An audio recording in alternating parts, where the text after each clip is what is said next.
جيل زد هو واحد الجيل اللي كيبدا العمر ديالو من 18 سنه حتى ل 24 سنه.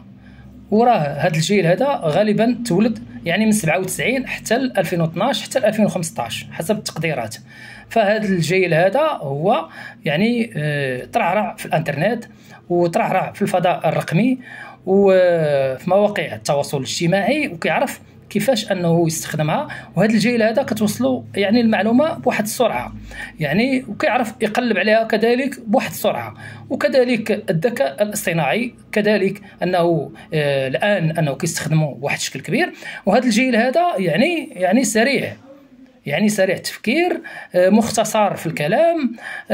هذا الجيل هذا يعني عنده عقليه الابتكار، عقليه الاختراع. لكن هناك بعض الدول هذا الجيل هذا اللي كيتصادم فيها هذا الجيل مع الواقع السياسي والواقع الثقافي، لكن هو اليوم انه مصر على انه غادي يغير هذا الواقع الاجتماعي والواقع السياسي. هذا هو الجيل زد الرقمي. فخوتي الا كان شي سؤال ممكن تحطوا لي في الكومنتير ونتواصلوا.